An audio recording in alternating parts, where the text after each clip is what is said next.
Hey there, and welcome to my technology screencast. As you can see here, I have created a technology blog.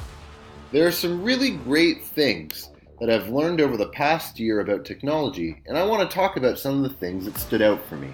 Before I begin, I'd like to talk about my overall vision. I believe that technology is a staple and should be involved within every classroom. Students today learn from both formal and informal learning. Technology is so great because it allows students to use a different part of their brains, which often is not triggered within the school setting. The first thing that got me thinking about the future was technology transience.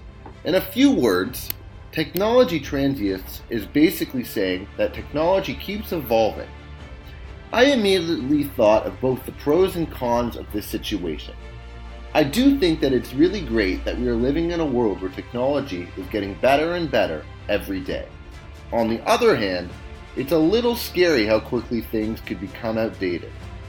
This can be very problematic in schools. There are many schools out there with lower socioeconomic status. It can be very hard for these schools to stay updated on the new tech that's available.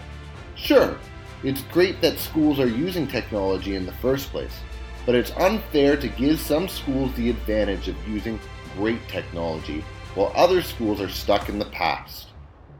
I have seen this difference on a few of my practicums.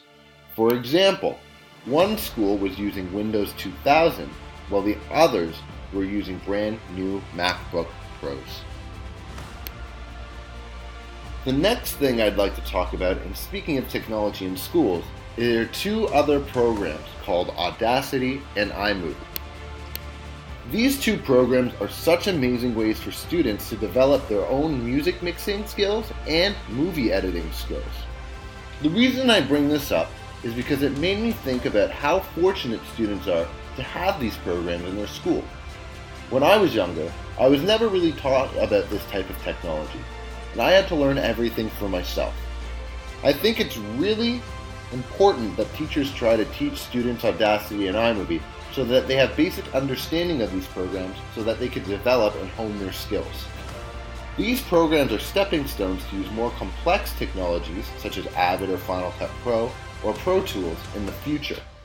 And it's really great to see students off on the right foot, so in the future they can get better at these new technologies.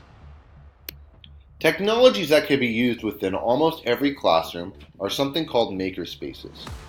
Makerspaces are a way that students can use their creativity to design and create something new and innovative.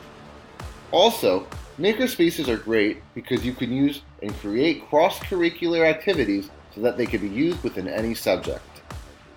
One of the coolest ones that stood out for me were something called Ozobots. Ozobots are little robots that can follow lines that are drawn with markers. In school, teachers can use Ozobots and easily create math lessons using these robots. Not only will students understand math concepts better, but they'll also have fun while they're doing it because they get to integrate new technology. As you can see, my tech portfolio also showcases some things that I've done in other classes, such as a literature review about how social media affects peer relationships and how you could use Reddit as a social software. Overall, all these different technologies that we learned in class this year are extremely important. When I'm teaching, I'll like to think back to this class so I can incorporate as much technology as I can into my future classroom. Technology is the present in the future. There's no reason to live in the past.